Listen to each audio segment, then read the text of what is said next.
This media is brought to you by Polyscope.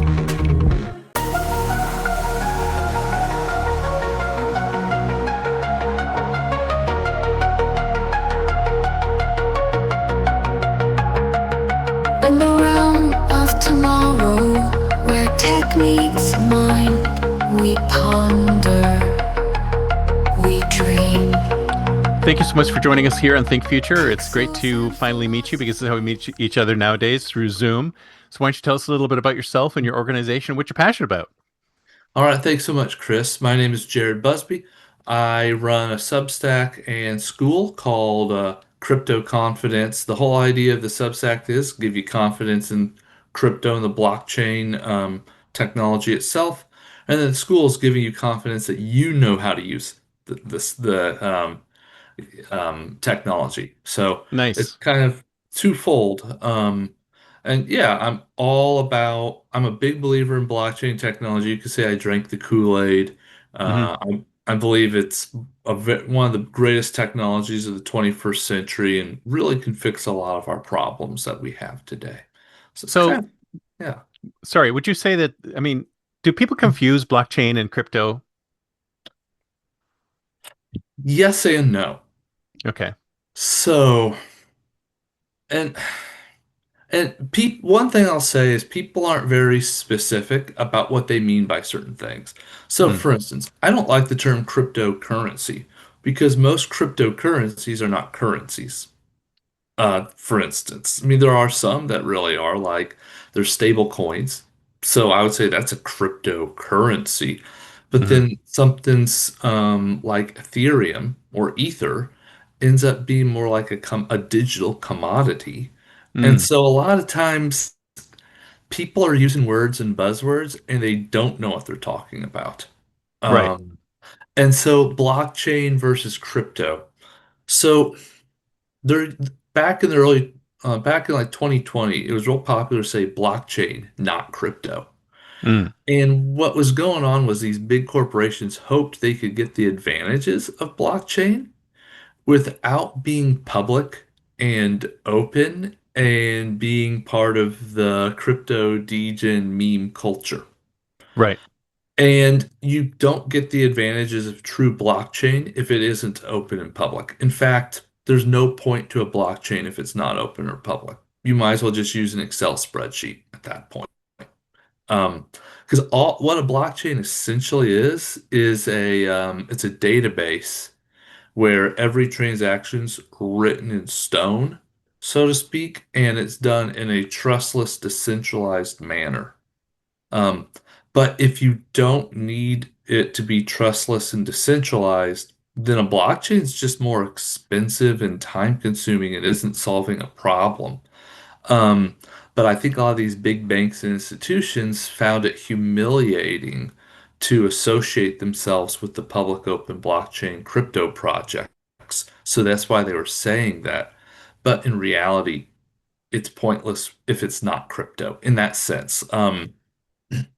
The one way there is a difference is crypto, we tend to be talking about all the tokens and the value of the tokens, where the blockchain is a system that runs the tokens. Um, so that's one way you could distinguish. But at the end of the day, like Ethereum, if you wanting to run a project on Ethereum, you still have to have the Ether token, which is a crypto. So you're back in crypto world no matter what, no matter how much you don't want to be. Yeah, because I was working for a bank at the time, and I remember how they were desperately interested in getting into this, but they were also desperately interested in not saying anything. They're not using the word crypto. It's like just stay away from the concept of cryptocurrency. But blockchain, that's a great technology. We should definitely implement that. But crypto, no, no, no. Like stay away. And I think only now things might be changing a little bit, but I think a lot of these old school financial institutions are still staying away from crypto, right? Well, there's a lot more financial institutions embracing it. Then, there's now all these Bitcoin ETFs, for instance, a lot of major other like BlackRock have adopted Bitcoin and things like that. There's a really neat project called T0 I've seen where they make it so you can tokenize real world assets and put it on blockchain, but do it in a very legal way. So there's more of this going on. However, the previous administration was very anti-crypto and did Mm. everything they could to suffocate it. And I think it made the big bankers terrified, quite frankly. And so that's why they started saying all this blockchain, not crypto stuff. We like the technology, but we're scared. That's Yeah. really what was going on.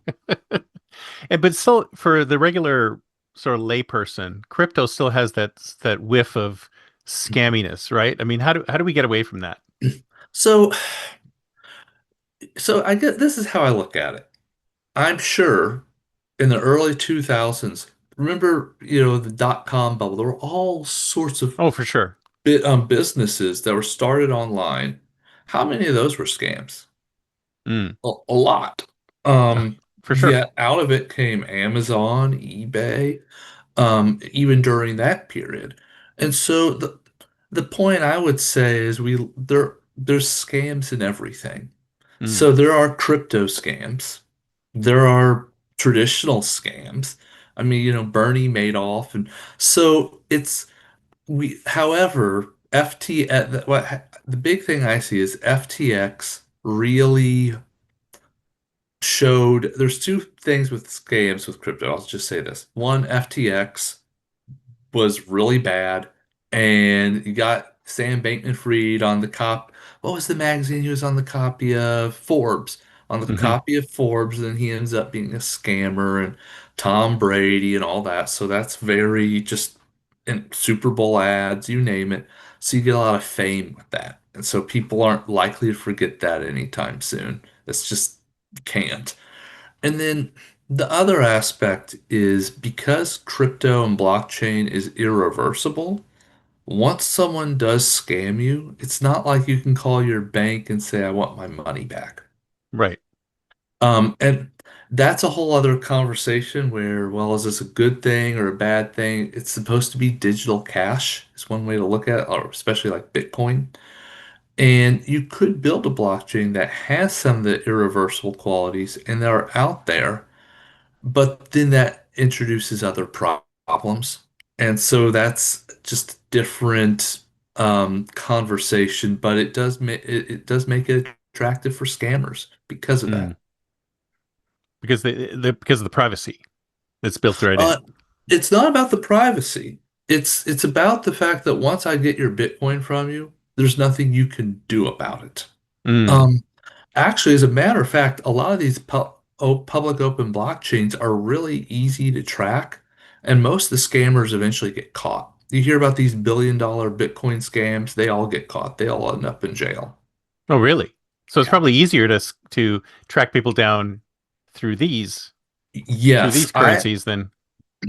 I actually flat out say, and this is actually my message to scammers. You will get tracked down because Bitcoin is very easy to trace and track. And you better hope it's the legal authorities, not the mob. Um, to be honest, you scam the wrong person, they'll be coming for your fingers and toes. And Mm.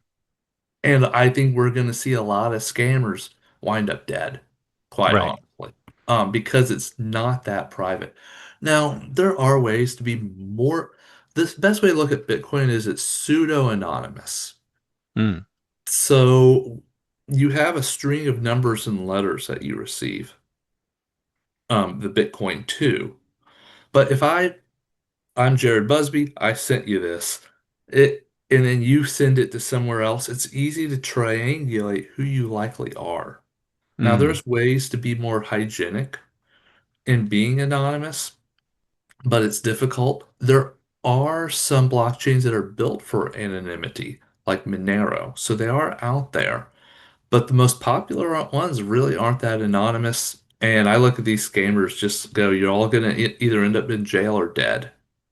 Um, and I mean, really the ones getting away with it are the ones who work for North Korea's Lazarus Group or are in certain countries that just don't go after scammers like India or China. Right. Right. So what you would just say, what would draw someone in? I mean, people hear about crypto and they Mhm. hear about Bitcoin and they really don't hear about much beyond that, right? Even though there's thousands of currencies and thousands of tokens. So what would make somebody want to investigate beyond Bitcoin? Beyond Bitcoin. Okay. So I'm not going to talk about Bitcoin for now. I'll just talk about the rest of crypto. So this is one thing people don't know. It's kind of like to me comparing cryptos. It's like comparing websites. So, oh, what's the difference between Amazon and Netflix? They're both just websites. Hmm. And if you heard someone say that, you would go, have been sleeping under a rock. Right. That's right. But the truth is, crypto's the same way. The difference between Bitcoin and Ether, people think, oh, are these competing with each other? No. No. An analogy to use is Bitcoin's digital gold, Ether is digital oil. So if Mm. you think oil and gold are competing with each other, but most people would say, no, not, I don't really think they're competing. Not really. And so they have different purposes. And so I could probably give 12 different categories of tokens that exist off the top of my head. Um, you have something like Ether, which is the best. I'll give an example of what Ether does. When I say Ether, I don't mean the Ethereum blockchain, but what the token is for. So that way you get an idea how different this is from Bitcoin. Um, so Ethereum is a smart contract platform. Almost think of it like the App Store on your iPhone, but you want to make all these different smart contracts. So I'll give it a classic one I always use. We're betting on the Super Bowl. We don't trust each other. We don't know each other. What we could do is both bet some stable coins. That's basically dollars on the blockchain. That Patriots versus Eagles. I bet on the Patriots, you bet on the Eagles, and we put the money in, and a smart contract takes it, holds it in escrow for us. And now there's something like called a oracle that looks and scours the internet looking for the records of who won. I won. I went for Patriots. I get all the money. That's a Hmm. smart contract. And Ethereum runs it. The reason you need Ether, though, is it's basically a way to protect the network from DDoS attacks or denial of service attacks, where basically you could shut down the network if it didn't cost you anything to use it because you could just keep, oh, do spam, spam, spam. So it prevents spam because it makes it too expensive. Mm. And so it cost me a little something to do to bet my money on the Super Bowl, maybe a dime, but it's still enough that you don't want to spam the network. And so that's what Ethereum is really for. That's why I call it digital oil. Mm. It's the oil that lubricates the Ethereum network for all the different things you could do with a smart contract, which is more than the human imagination can come up with, quite honestly.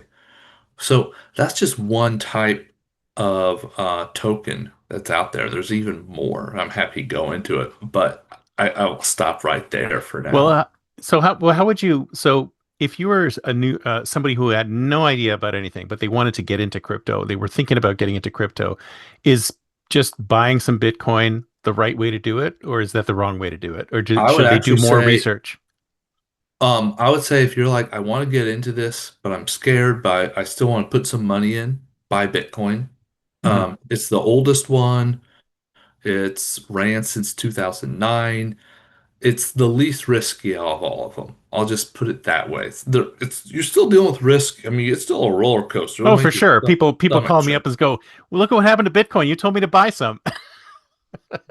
Yeah, I tell everyone, I said, it's the old Benjamin Franklin quote about marriage. Before marriage, eyes wide open. After marriage, eyes wide shut. And I say the same thing about Bitcoin. Like, do all your research up front. Once you buy it, you need to be dedicated to holding it at least 5 years.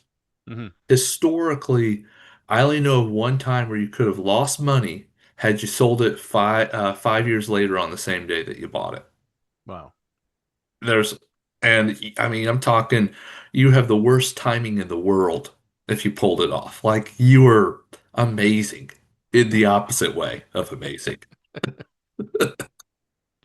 Well, that's better than the 15 year because I mean, I was reading I forget which book it was, but it's this giant book, investment book, very famous in the industry, and they said, well, it doesn't matter what you hold as long as you buy it and hold it for at least 15 years, you'll make money. So at least if you buy Mhm. and hold Bitcoin for at least 5 years, you'll make money. Is that right? That's how I see it. Yes. Like I say, the only t thing I have, the only exception I know of is that you bought at the top of the market in 2017, like at the top of the bull market, 19,000, and sold in December 2022. I think it was at 15,000 then. That's the only time, but that's worst timing possible scenario. And if you're a week one way or the other, you miss that. So and even then, you still had plenty of time to sell in 2021 at $70,000. Yeah. So, So what do you say like what drives those price fluctuations for Bitcoin? Because we kind of understand what drives the price fluctuations for other securities, but what about Bitcoin? Like what drives that? Or is it the same thing? um, a lot of, so there's a few things that drive the price of Bitcoin. So there's fundamentals and there's emotion. Uh, Which is of course the thing that drives it most, right? right. Emotion drives it the most, but fundamentally, it's more supply and demand. That's why I'll go into the 4-year cycle in a minute, but basically, the more Bitcoin is on the market and the more people want Bitcoin, the price goes up. I mean, Mm, goes up. Actually, sorry, less Bitcoin, more um, more demand. But there's a very hard limit to Bitcoin, 21 million in the year 2140, and we're really at 90% of the Bitcoin will ever be mined is already out about, maybe 85% at the most. so it's not going to be all mined until 2140. I didn't realize it was that far out. I thought It's it was that closer than far that. it's that far out. However, by the time you get to the 2030s, over 95% of it's mined. There's only 1 million left to be Right. mined And right it's now. diminishing returns, right? I mean, it takes more. Does it take more energy to mine the rest of it? Um, yeah, it also takes better computing power. So in that way, it's diminishing returns. However, the price keeps going up as well. The value of it's going up. So you're grabbing the last little bit of it that can be mined. So actually, Mm, there's more mining going on now than there was 5, 10 years ago, even really? though oh yeah, the hash rate is kind of a way to measure the mining is way up. Um, and the more people mining it, the more secure the network is as well. So it's very aggressively But it's a being bit mined. late. It's a bit late to get into the mining business, though, isn't it? Or miners still starting even now? Miners are still starting even now. If you're smart about it, there are ways to get Bitcoin very cheap, and by mining. So one way is I used to work on the oil field in the oil and gas industry. In that industry, there's always this natural gas that comes out of the ground, and a lot of times it's impossible to store it. So they would do is burn it. Mm. That's very wasteful. Well, they found ways to mine Bitcoin with the gas that would have just been burnt. That's And so amazing. it's very cheap to do because they're just turning that natural gas that would have been burnt anyways into Bitcoin, and they don't have to pay much for it because they're just saying to the oil and gas people, "Hey, you're going to burn this anyway, weren't you?" Yeah. Okay. We'll pay you a fraction of what this is really worth. So there's ways to do it. Actually, Bitcoin's very good for green energy because it makes green energy much more profitable. A lot of times, like solar or wind, the energy tends to get stranded and they produce Mm. more than they can use. And then they turn on the Bitcoin miners and just burn it, That's basically. smart. Very smart. So it's So very profitable if you're doing it right. so as a newbie, you probably want to stick with Bitcoin. You don't want to go to the vast number of coins and tokens beyond Bitcoin.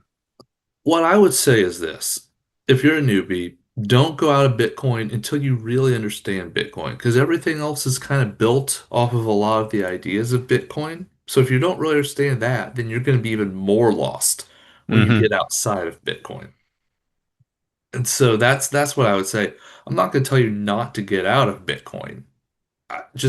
But if you, until you understand Bitcoin, you are lost with everything else. Yeah. It's And then I don't understand what, like, there's literally millions of coins and tokens out there. It's like, how do you decide what to buy or even what to get into? Even if you did go beyond Bitcoin and say, well, I want to diversify in the crypto space a little bit. It's like you're looking at it and there's literally millions of coins out there. yeah, so like anything, there's you have your top couple hundred coins, and those are the more successful. So you can kind of look at those. I would say look at those first. The other thing to look into is understand that there are different categories of coins, different types of, they're not businesses, but I'm going to say it that way. Think of it as Mm, different kinds of businesses. So I would tell someone, if you want to get outside of Bitcoin, choose a category or a niche and stay there. Don't, hmm you know, look into DeFi, look into meme coins. Okay, if you're a meme coin guy, you better be a really good day trader type. I don't really like to watch the signals. I don't like that. That's not me. But if you like that, then meme coins can be a lot of fun. Um, but there's all sorts of different types of projects, and so get really good at one. Like, is maybe the AI and AI crypto narrative is exciting for you. Dig into that and stay there. And you'll be able mm. to pick out the good coins that way because you'll understand the niche. Um, don't, a lot of people are trying to branch out, and I used to be that way. You over branch out and it gets overwhelming.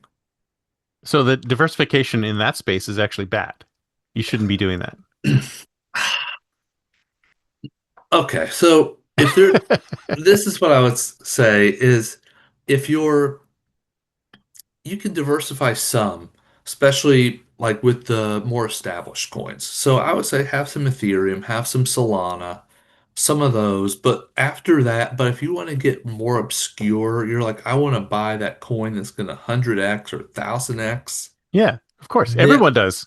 yeah, if you want to do that, you need to get into a niche and stay there and Mm, live in it and then you'll eventually find that pearl. That's that's how that works. If right. you can do some diversification with some of the classic ones, though, like Ethereum or Litecoin or Solana. So I have a question on stable coins. It's like, what's the Mhm. point of stable coins? I often wonder that. I mean, I can understand things like XRP and what they were trying to do with XRP, but like, what's the point of other stable coins? Well, so a stable coin is basically just a token tied to the value of the dollar. Right. So the advantage of them, there's a lot of advantages. For one, there's a lot of blockchains that are very cheap for sending tokens over.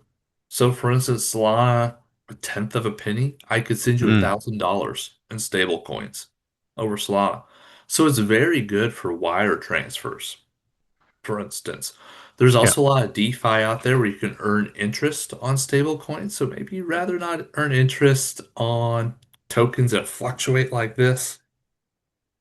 Hey, you can get a good 8 to 12% APY on stable coins using Hmm. DeFi easily. Or you're gonna Maybe. have to give me some of those names so I can put them in the notes because I don't know anything that's running at that level. Oh You're yeah, probably right into that.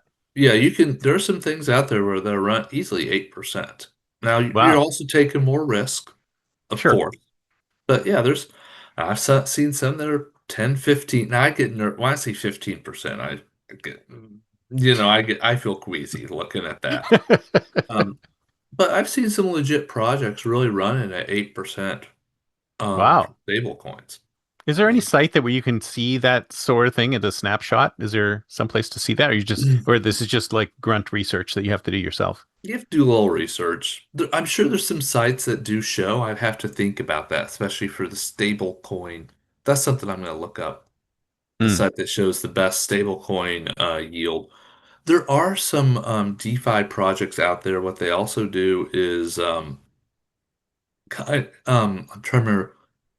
I'm trying to remember the name of this one. I want to say it's yo.xyz, but I could be wrong with the name. Don't quote me on that. Basically, it you give them the stable coins. They kind of use multiple protocols to get you the best return, Ooh, I and like then that. when and one protocol dips, they take it to the next one. The returns in DeFi tend to be they change constantly because it's all about supply and demand. So if there's Hmm. tons of supply into this protocol, they lower the yield. Wow. And then when there's not enough, they really raise the yield. That sounds like a really advanced stuff. I mean, would a newer person go into that, or you have to be experienced to get into that stuff? I would say something to a new person. You're doing this, just know you're taking on a lot of risk. Right. I I would tell someone new, just buy Bitcoin, and if you're feeling froggy, buy some Ethereum and Solana, and then research, and then learn more. I do like the idea of that. It's almost like a fund. It's almost like a fund, right? Where it just buys and sells different tokens and coins. Yeah, yeah. There's tons of. That's what I mean by a smart contract. It can do any. Like when I say the imagination is limited by your imagination. So one of the things you were talking about before we got on the show was that we shouldn't just go to Coinbase and buy our Bitcoin that way. What's your reasoning there? Well, you can buy Bitcoin from Coinbase or Gemini or any of these exchanges. That's fine. Don't leave it on there. Mm, Historically speaking, for instance, FTX was an exchange just like Coinbase. It was actually number two in many users it had.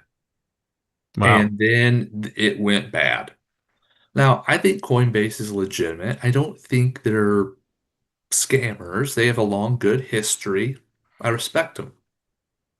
But historically, that's when things go real wrong, is Mm, anytime crypto's supposed to be decentralized and it's supposed to be self-custody. You control it. Where things go wrong is when pe large groups of people give someone else the custody of their crypto that they're supposed to have custody over.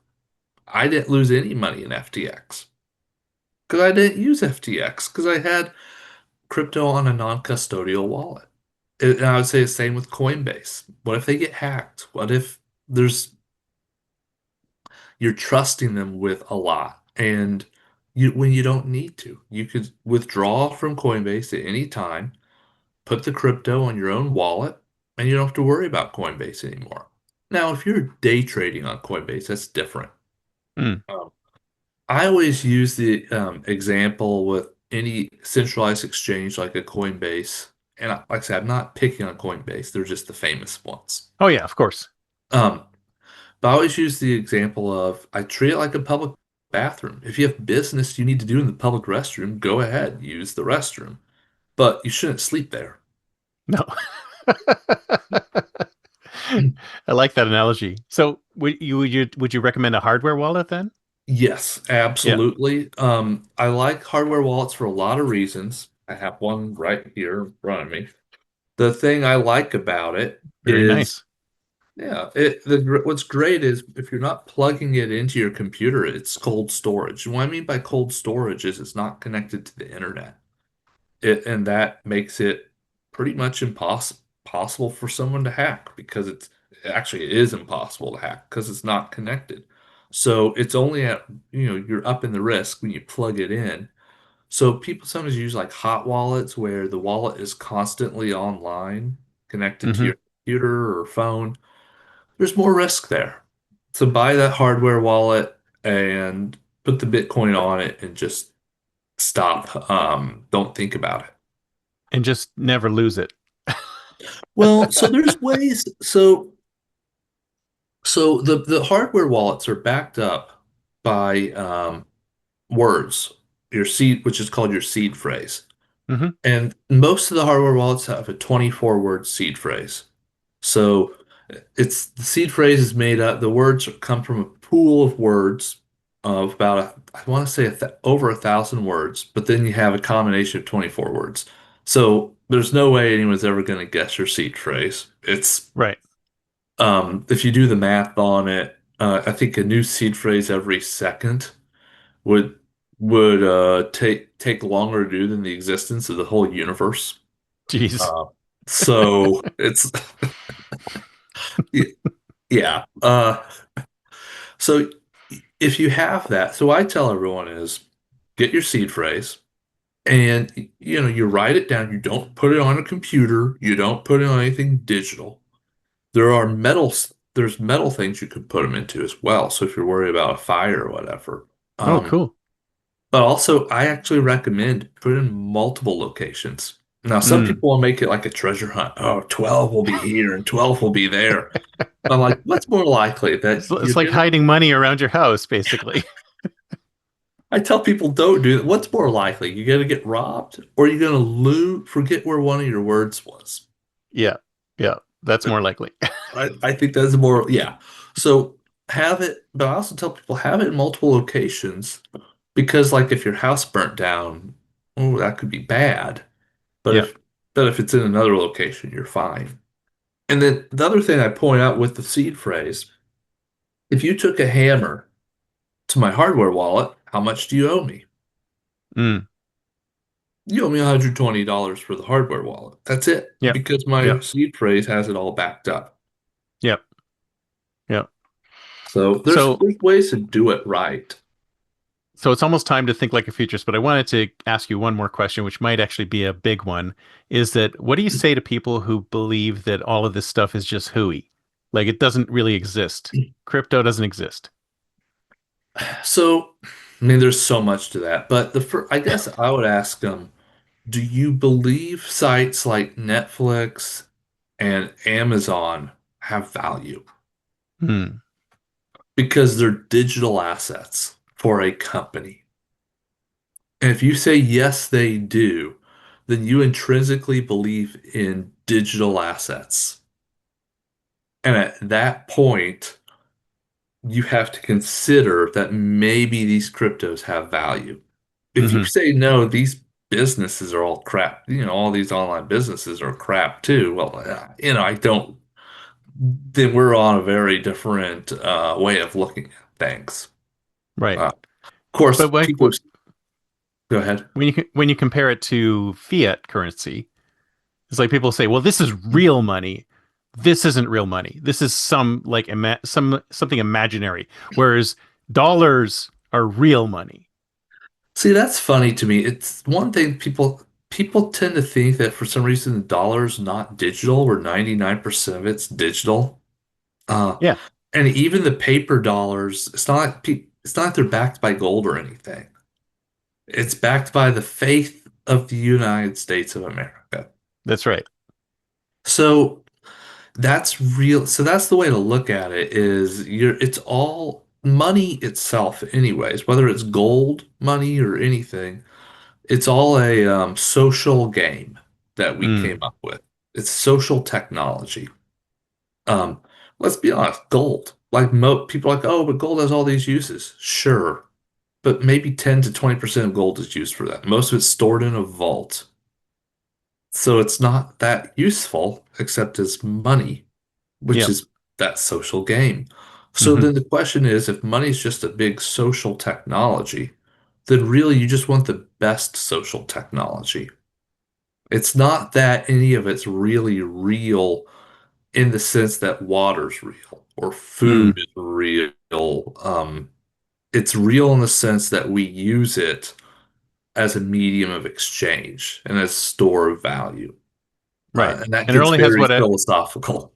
and it has whatever value we assign to it, Yes, basically. So yes, it's the same with, and in fact, if you think about it, something like Bitcoin is actually more realistic than fiat currency because fiat currency is like we've just decided this is what it's going to be, whereas Bitcoin's got real world restrictions, right? yes, exactly. So if you believe it's a big social technology game, then the thing that really matters is who has more fair rules. Mm, And so while we know how many Bitcoin there are, we know how many there will be minted, all Where with fiat, it's whatever the whims of the central bankers decide. Yeah. So it's actually better money I than think so. fiat money. Yeah. Yes, the reason it's so volatile is because it's completely a free market and it's new. And Mm. so there's nothing, no government stepping in to prop it up. So we can have an 80% dip and the government will go, oh, it dipped to 80%. You should have gone with us. We That's were, right. we'll bail out the stock market. Um, and of course it's new, so it's growing. And so that also creates a lot more volatility. So in the short run, you do have to deal with volatility. In the long run, the dollar loses value and it stays down. Hmm. The value of the dollar is never going to go back to 1913 or Yep. or 1993 for that matter. Yeah. Um, Exactly. but Bitcoin, you just look at the chart, big picture, it's amazing where we're at. Um, that's how I see it. Absolutely. So it's time to think like a futurist. It's the year 2035 or 36, depending on when the show airs.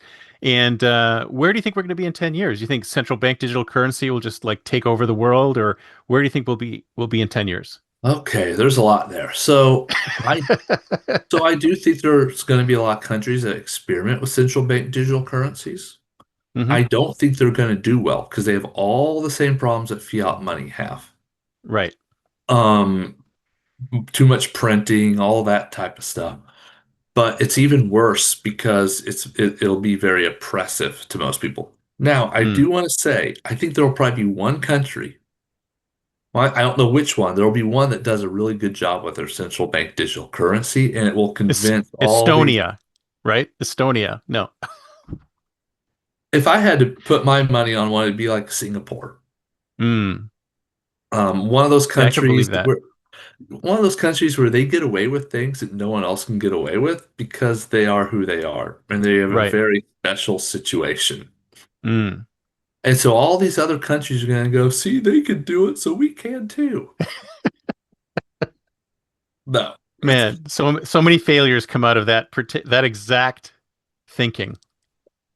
all these people like look at Norway and say, if we could just be like Norway and we could have all this welfare and all this stuff. Okay, well, let's get the oil that they have Right. and start a sovereign fund. And Yeah, exactly. Exactly. We so can't do what they're doing. we can't. Yeah. And most country, all these people want to copy some other country. It's just like, doesn't work that way. It's different culture, Mm-mm. different land, different people. So I think most of these central bank digital currencies are going to be disasters. Mm. Long term, maybe even short term, gonna oppress people like China, for instance, is very oppressive with what they're doing. So I don't, and then also, I don't think the central bank digital currency gives any more lifeline to the fiat currencies, except that it might be easier to manipulate people because, oh, if you buy this, we'll, give you more money, or if you do this, we'll Mm. take away your money. They're going to do a lot of manipulation, but I think it's going to be really bad for people. And I also happen to believe that centralized planning doesn't work anyway because it's really No. hard to know what people need and want. And so I think it's just more rope for them to hang themselves with and Yeah. gonna be even, you know, just more bloodshed, so to speak. It's not gonna work. So I have no faith in central bank digital currencies except for a handful of small countries that have high trust and really good leadership. Hmm. Might build like a Singapore, might be able to pull it off. And Norway might be able to pull it off. A USA cannot pull it off. A Canada can't do it. China No. can't. China can't. They can do it for a while, and then they're going to go into civil war over it. Yeah. And So even small countries. what about the rest of your outlook for 10 years? Where do you think you will be? So I have very little faith in fiat currency long term. I don't. I always say never underestimate the ability of a politician to kick the can down the road. So true. So, everyone's like, will fiat currency be dead in 10 years? I think it could still be around, but the US dollar's in big trouble in about 10 years. That's when the Social Security starts to be insolvent. Medicaid, is it Medicaid or Medicare, the old people medical? I always get them confused. Uh, I think it's Medicare. It's Medicare. okay. So, yeah, yeah, aid is for welfare, care is for the old people. Yeah. Yeah. So both those are insolvent by 2035. And so they're going to have to print more to cover it. Now, I don't think the dollar will be dead then, but I think by 2040, things are gonna look really bad because Mm, that's when the money issues really start kicking in. 5 years of boomers being retired, taking up the Social Security and the Medicare, um, and they're gonna you gonna tax more. Well, we're already pretty high tax. You got what expenses are you gonna cut? What there's no good way to do it except to borrow. And right. we're already at 120% debt to GDP, Jeez. which traditional economists say is a disaster. I'm not going to go into that, but just anyone watching this, just do some research. What happens to a Mm. country once they're at 120% debt to GDP? There's So does that I only is that know when go ahead.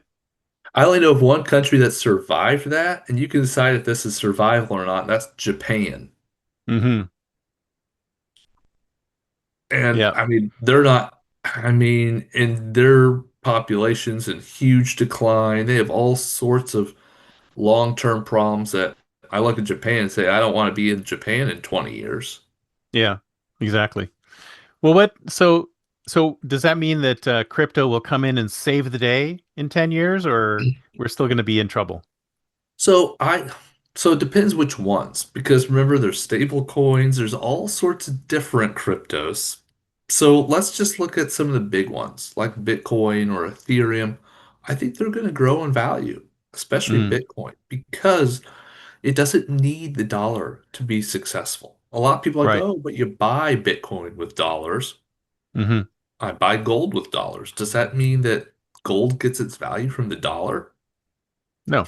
No, it show the dollar. We measure gold with the dollar because it's what we're used to, but we could use another measuring stick. How about the Big Mac? You know, how many Big Macs can I buy with a bar of gold? But Bitcoin, from my perspective, it doesn't seem like a currency at all. It's not a currency right now. It's an investment because you can't really. I mean, we have Bitcoin ATMs here. I mean, I Mhm. don't know where you are, but in Silicon Valley, we have Bitcoin ATMs, and I'm like, how useful are Bitcoin ATMs? Because you can't really use it as a currency because of its current value, right? Like, So, you can use it as a currency. Now, I will argue it's a better store of value. It's That's why we compare it to gold. right. But you can.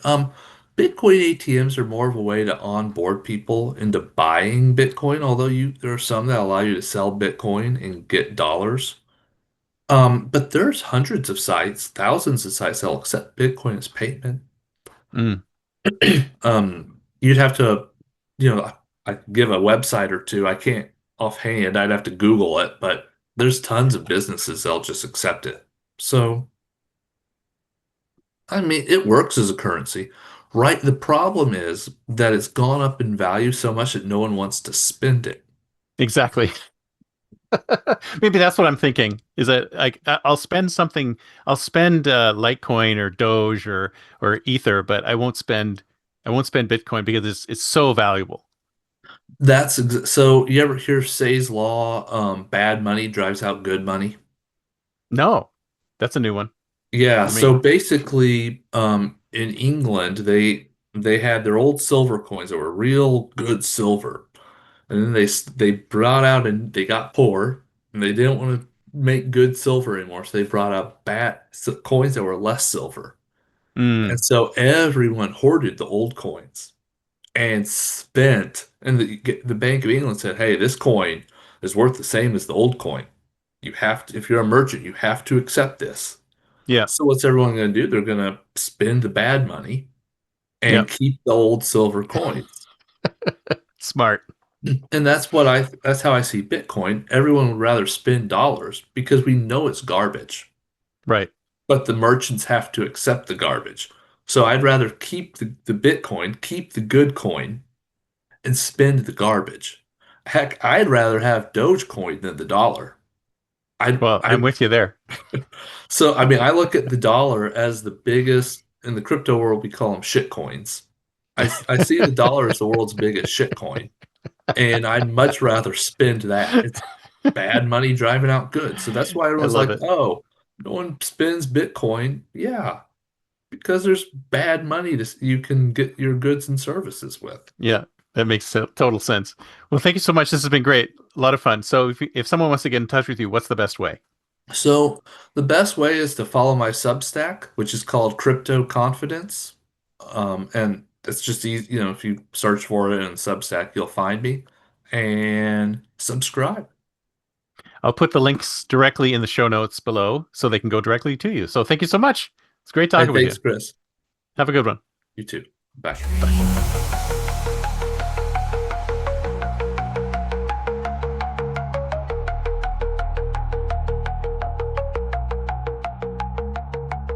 Pixels and philosophies merge and mold, a future untold, unseen.